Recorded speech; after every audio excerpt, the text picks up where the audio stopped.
فوجدا عبدا من عبادنا آتيناه رحمة من عندنا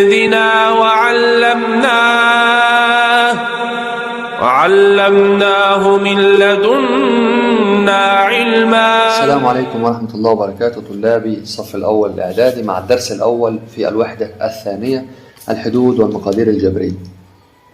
اللي يهمك يا شباب هنا تعرف الفرق ما بين الحد الجبري والحاجة التانية اللي اسمه المقدار الجبري. زي ما احنا متعودين في كل الحصص بتاعتنا بديلك الحاجة اللي انت عايزها، مش كل المفروض تعرفه في الحتة دي.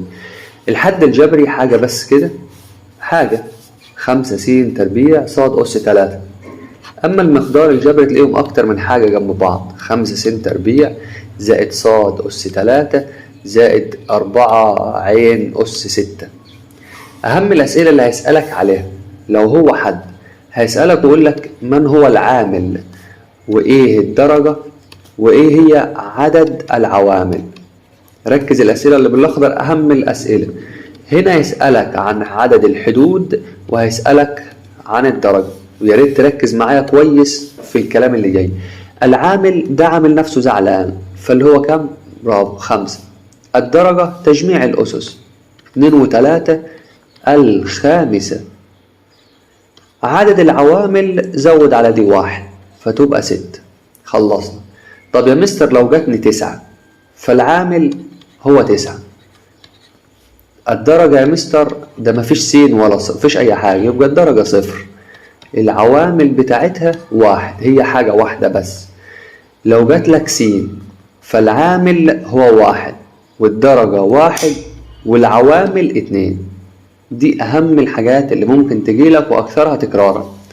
هنا بيسألك عن عدد الحدود، أدي حد 2 3 فعدد الحدود 3. الدرجة بتاخد أعلى درجة فيهم، دي الدرجة الثانية، دي الدرجة الثالثة، ودي السادسة. تمام. وخلي بالك لو معاها مثلا لام فدي أس 1 فتبقى كلها على بعض من الدرجة السابعة وبتاخد أعلى درجة، يبقى دي من الدرجة السابعة. أتمنى أكون فدتك ولو بجزء بسيط. في الحد الجبري ده هو حاجة واحدة بس، بيسألك عن العامل أو الدرجة أو عدد العوامل. في المقدار يسألك عن عدد الحدود أو الدرجة. سريعا كده هنشوف مع بعض الأمثلة، يعني هنحل 2 منهم. أول واحد معامله 4 درجته الثانية عدد عوامله 3.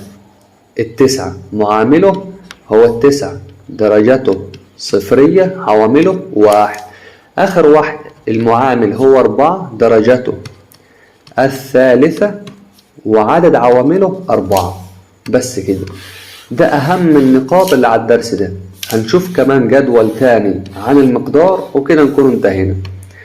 هنحل المقدار الأول والأخير. ده يا ترى عدد حدوده؟ برافو 3 حدود.